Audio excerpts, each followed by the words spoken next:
बघा गाईज साईडवर आलोय आणि यांची बघा मग पतंग उडवायची गाई. तसं तर आज भोगीचा दिवस आहे, संक्रांतीच्या आदल्या दिवशीचा. साईड आहे गाड्यांच्या आवाजाने माझा आवाज येत नाही. हायवे टचच आहे, हायवे टच.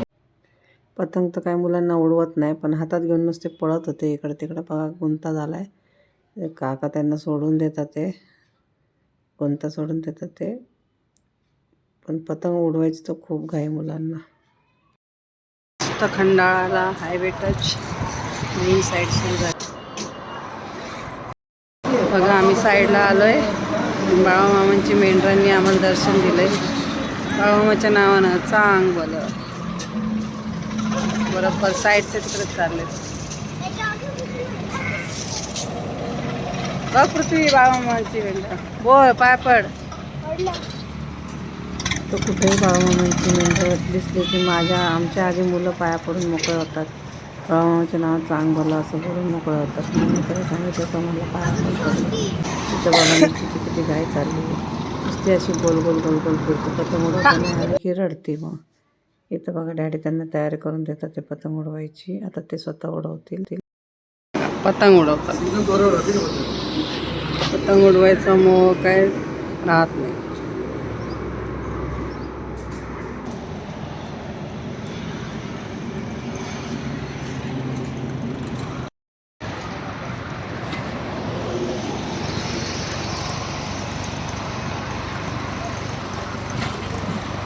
काय चाललंय?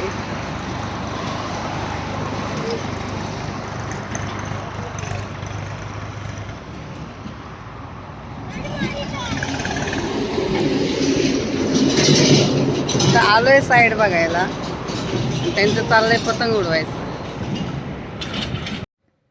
हाय, गुड मॉर्निंग. बघा हा संक्रांतीचा दिवस आहे. संक्रांतीच्या दिवशी पण सकाळी मिष्टी त्यांना घेऊन आली खाली पतंग उडवायला. सगळे सोसायटीतली मुलं पण पतंग उडवतात. ते यांना पण काय मोह आवरतच नाही. दरवर्षी पतंग उडवायला पुढाकार असतो यांचा. मिष्टी त्यांना पतंग मागते, त्यामुळं ते चिडचिड करतात ते जरा. आता ते देतील पतंग तिला. त्यांना पण दिवशी वाटत नाही, एवढी पतंग वारा असल्यामुळे उडाली आहे पतंग वरती. ठीक आहे, एवढंच. इथं ब्लॉग एंड करते. काय दिवसभर मला जमलं नाही, काल पण जमलं नाही. आम्हाला यायलाच खूप उशीर झाला, त्यामुळं काल रात्री पण ब्लॉग एंड करायला जमला नाही. आणि संक्रांतीच्या दिवशी पण रात्री काही जमलं नाही, त्यामुळं सॉरी. बाय.